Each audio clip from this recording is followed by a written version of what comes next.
Cinema is often referred to as a labor of love, but once in a while it can also be a labor of hate. Of all the cinematic attempts over the years to incite violence, none are perhaps as bizarre as Pakistan's 1990 action film International Gorillay. To give you some context, 2 years before the release of this film, the British author Salman Rushdie had just published his novel, The Satanic Verses.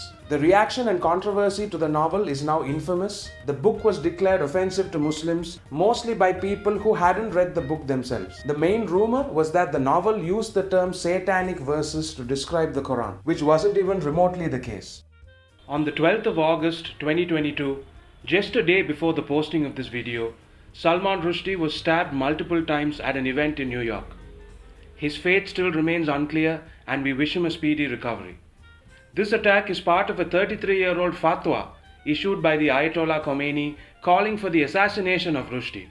It seems to me completely legitimate that there should be dissent from orthodoxy, not just about Islam, but about anything, from conservative politics. One of the things that a writer can do is to say, here is the way in which you're told you're supposed to look at the world.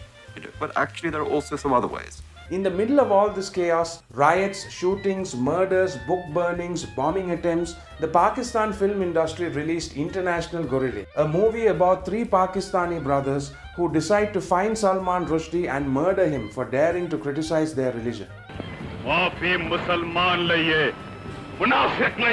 According to the film, Jews, Hindus and Christians have formed an Illuminati group to take over the world and establish an empire of gambling and alcohol. The only thing stopping them from corrupting the world is the Muslim way of life.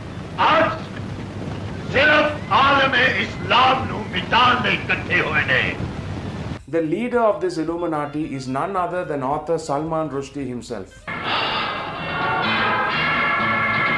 ਜਦੋਂ ਵੀ ਆਸ਼ਕਾਂ ਨੇ ਰਸੂਲ ਦਾ ਖੂਨ ਮੇਰੇ ਸੀਨੇ ਤੇ ਡੁੱਲਿਆ ਹੈ ਜਦੋਂ ਤੱਕ ਇਸ ਜ਼ਮੀਨ ਤੇ ਵਸਣ ਵਾਲਾ ਇੱਕ ਮੁਸਲਮਾਨ ਖਤਮ ਨਹੀਂ ਹੋ ਜਾਂਦਾ. When he isn't writing novels, Mr. Rushdie's hobbies include torturing Muslims, shooting Muslims, stabbing Muslims, hanging Muslims, and even playing tapes of the Satanic Verses to Muslims.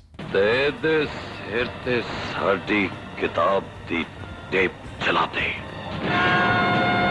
ਉਹ ਸ਼ੈਤਾਨੀ ਆਇਆ ਜਿਹਨੂੰ ਇਹ ਮੁਸਲਮਾਨ ਮੇਰਾ ਮੌਲਾ ਜਾਂ ਮੈਨੂੰ ਬੋਲਾ ਕਰ ਦੇ ਜਾਂ ਮੈਨੂੰ ਮੌਤ ਦੇ ਦੇ.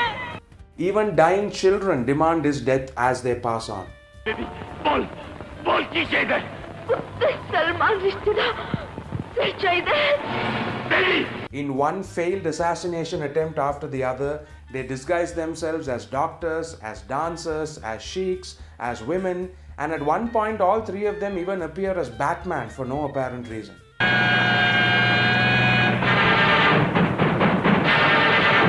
The film was a huge box office success in Pakistan.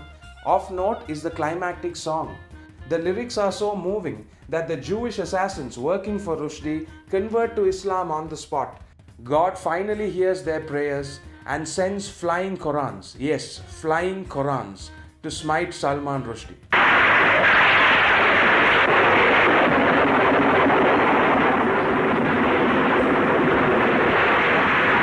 When the film was released around the world, especially in England with a huge Pakistani demographic, the censor board almost banned the film.